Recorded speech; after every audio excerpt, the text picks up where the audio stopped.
Brunelleschi fue uno de los hombres que más contribuyó a crear la imagen de Florencia como Nueva Roma, como cuna del nuevo arte que estaba surgiendo.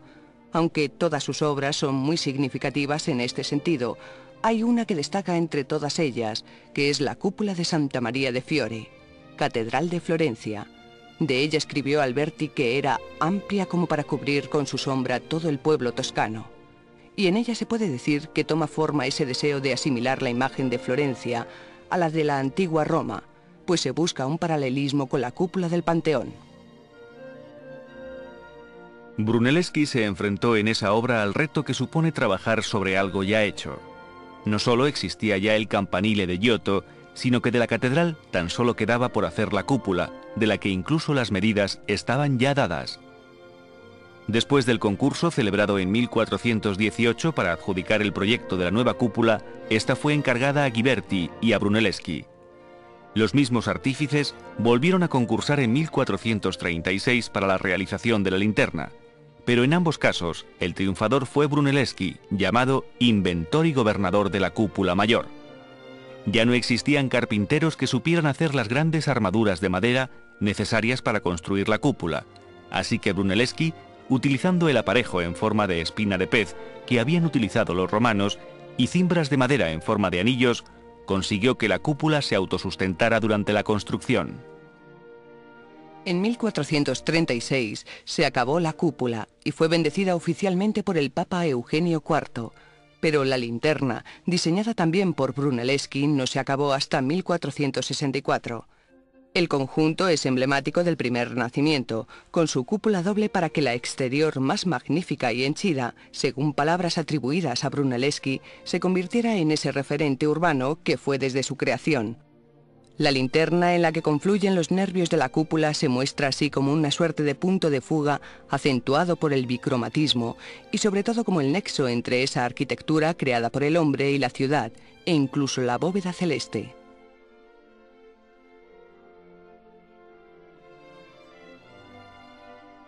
Hay una obra de Alberti que por las múltiples claves que aporta a lo que fue el humanismo en el 400 merece un comentario especial. Se trata del templo de San Francesco en Rímini, más conocido como Templo Malatestiano.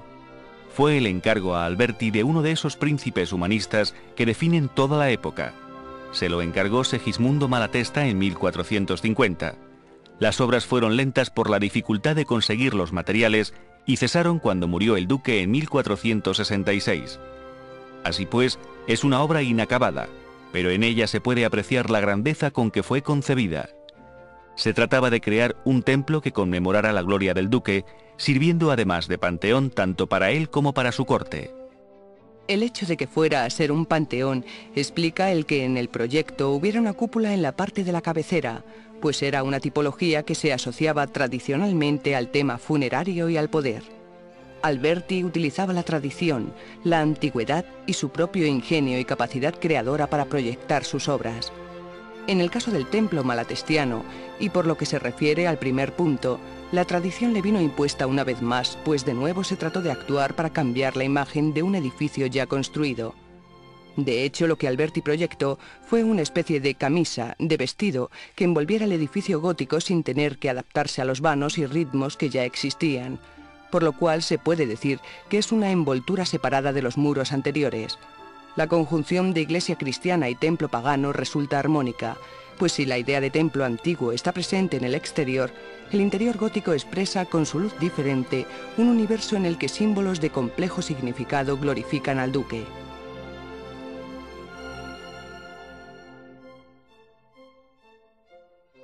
El Palacio Vendramin Calergi, edificado por Coducci para el Dux Loredan, fijó las características de la mansión clasicista veneciana en 3 plantas con ventanas columnadas reflejándose en el Gran Canal.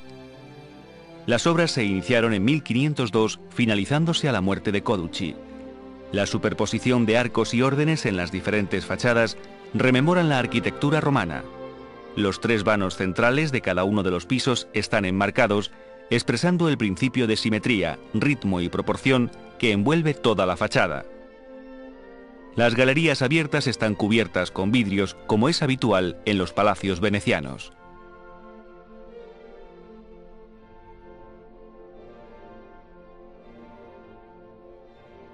Donde Bramante tuvo oportunidad de desarrollar un amplísimo interior abovedado fue en el presbiterio y cabecera de Santa María de las Gracias de Milán, su más destacada arquitectura en Lombardía. Al final de las naves góticas con crucerías que se habían levantado anteriormente, Bramante aplicó un amplio crucero de planta cuadrada con ábsides semicirculares en los extremos y, siguiendo a Brunelleschi en el plano de la sacristía vieja florentina, lo prolonga en otro cuadrado menor destinado al coro de la comunidad dominica. Cubre el mayor con pechinas sobre 4 coronas circulares, decoradas con apliques de barro cocido y pintado al gusto lombardo, que levantan a considerable altura un tambor y cúpula con linterna. Exteriormente, el tambor lleva una galería de columnas que en parte enmascaran la cúpula, solución que, perfeccionada, aplicará a su proyecto vaticano. El claustro inmediato a la cabecera de la misma iglesia y al refectorio archifamoso donde Leonardo pintó la Cena lo concibe de un solo piso, con columnas toscanas y enjutas con espejos lisos que recuerdan a la Urana.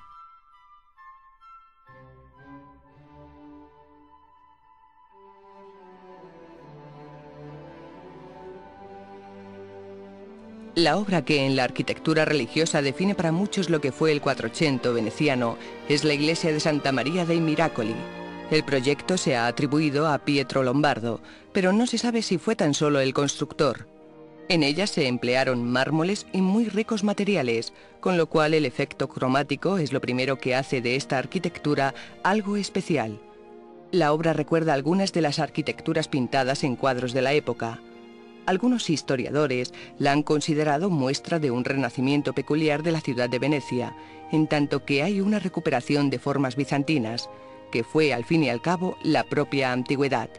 Pero MacAndrew ha señalado que el revestimiento de mármoles recuerda más a San Marcos y otros edificios venecianos que a edificios bizantinos en los que además no existía tanta riqueza cromática.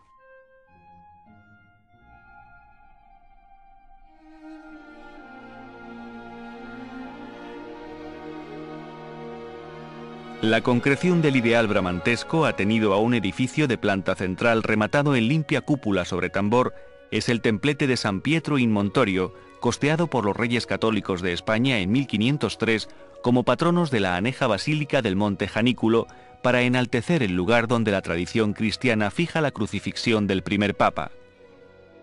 Se convirtió desde el primer día en el manifiesto de todo el estilo de Bramante.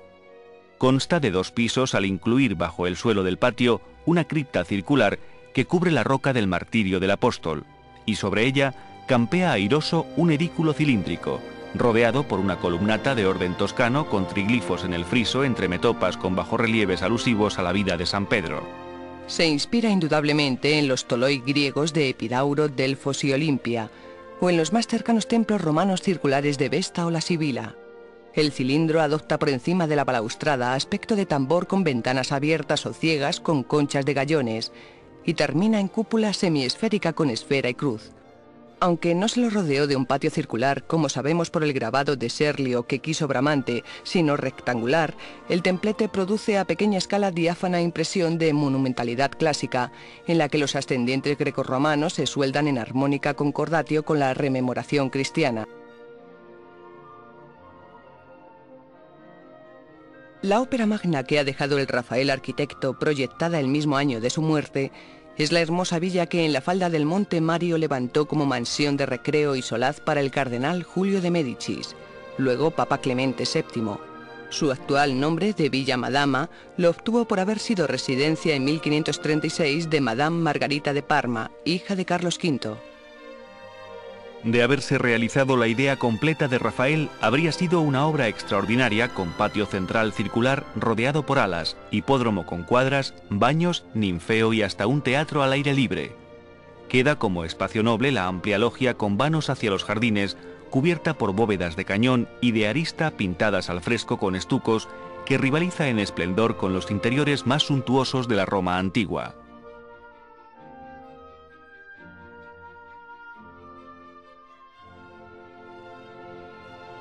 La obra cumbre que el genio de Buonarroti proporciona a Roma como cabeza de la catolicidad es la definitiva construcción de la Basílica de San Pedro, que ni Bramante, Rafael, Perucci, Giuliano de San Gallo, ni su sobrino Antonio de San Gallo el Joven había podido levantar desde la primera piedra bendecida por Julio II en 1506. Cuando falleció el último San Gallo en 1546, el Papa puso en manos de Miguel Ángel la conclusión de tan diferida espera. Volvió Miguel Ángel a la idea bramantesca del plan central, ahora con una sola entrada principal y no las 4 abiertas por Bramante a los extremos de la cruz griega, y la dotó de robustos pilares ochavados en el crucero para sostener una más grandiosa cúpula sobre tambor. El sistema del equilibrio exigido por la cúpula también coincide con la solución bizantina de contrarrestarla con 4 cúpulas menores tras los pilares. Solo se construirán con tambor 2 de ellas por Vignola, con lo que se disponían naves en planta cuadrada en torno al ochavo central, donde se dispondrá el altar de la confesión sobre la tumba de San Pedro. En los impresionantes ábsides dispuso pilastras de orden gigante que acomodan ventanas en 2 y 3 pisos, y sobre una enorme cornisa levanta un ático de ventanales apaisados en contraposición dialéctica que también trasladará el altísimo tambor de la cúpula. Esta se eleva con sus 42 metros de diámetro, no solo por encima de las colinas famosas de la urbe, sino sobre toda la arquitectura romana imperial, al superponer la magnitud del Panteón de Agripa sobre unas naves que rivalizan con las bóvedas de la Basílica de Magencio y Constantino. Lo único que trastocó su idea de dominio absoluto de la cúpula fue la adopción más tarde por Maderno de la planta final de cruz latina, con lo que se pierde la visión exenta cuando se la mira próximo a la fachada principal. Pero desde los jardines vaticanos y en lontananza, la cúpula de Miguel Ángel es la cima por excelencia de todo el Cinquecento.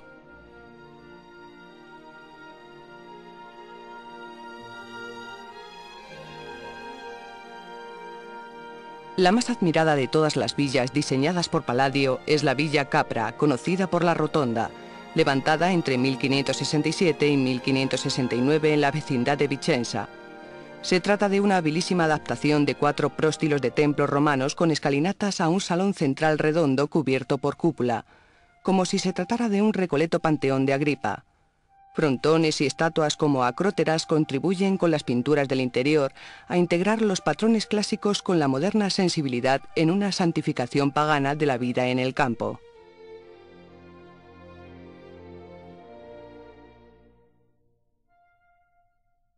La gran creación de Vignola en el campo de la arquitectura religiosa fue la iglesia del Jesús de Roma. El tercer general de la compañía, San Francisco de Borja, solicitó a Vignola una iglesia que se adaptara a los propósitos de la orden, especialmente un amplio salón que sin obstáculos columnarios permitiera la visión absoluta del altar y que éste recibiera la mayor claridad para el lucimiento de las ceremonias litúrgicas y visibilidad del púlpito para la predicación de los ejercicios espirituales. En cambio, en los costados de la nave se pedían capillas en penumbra para la práctica de la confesión. Seguramente recordaba las iglesias levantinas españolas de su tierra natal, que en el siglo XV contaban con nave única y capillas hornacinas, crucero con cimborrio y capilla mayor en lo alto de una escalinata, el modelo de muchos templos de estilo Reyes Católicos. Incluso preocupado por la acústica, aconsejaba una techumbre de madera, convencido de que los artesonados mudéjares lograban mejor sonoridad, aunque el cardenal Farnesio, patrono de la fundación, se inclinaba por cubierta abovedada por más estética y segura. Giacomo Vignola fue quien diseñó el plano del Gesù en 1568. Su proyecto tiene en Italia como ilustre precedente la luminosa iglesia de San Andrés de Mantua, donde Alberti ofrecía un siglo antes modelo para nave única abovedada con capillas hornacinas, crucero de igual anchura que aquella, ábside semicircular y gran cúpula sobre tambor. La nave del Gesù es concebida como espacioso salón rectangular que abre a sus costados capillas embutidas entre los contrafuertes laterales, unas veces con arco de medio punto y otras adintelados, que quedan semioscuras sin ventanas. Una bóveda de cañón con arcos fajones y lunetos para altas ventanas la cubren e iluminan. Aunque la ornamentación barroca más tardía lo disimula, las pilastras binarias de orden gigante y la gran cornisa la emparentan con los brazos de la cruz griega dispuestos por Miguel Ángel en San Pedro del Vaticano. La cúpula del crucero se apoya en pechinas que parten de pilares no achaflanados y un alto tambor cilíndrico al interior, ochavado externamente, con 4 luminosas ventanas. El ábside, como el de Mantua, es de planta semicircular. También diseñó Vignola un proyecto de fachada que no se aceptó, realizándose otro de Giacomo della Porta. Con pocas modificaciones, la iglesia viñolesca se convirtió en modelo para los templos jesuíticos y de otras órdenes de la Contrarreforma, tanto en Europa como en la América hispánica.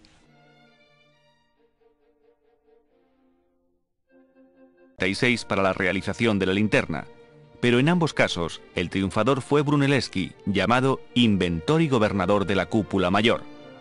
Ya no existían carpinteros que supieran hacer las grandes armaduras de madera necesarias para construir la cúpula, así que Brunelleschi, utilizando el aparejo en forma de espina de pez que habían utilizado los romanos y cimbras de madera en forma de anillos, consiguió que la cúpula se autosustentara.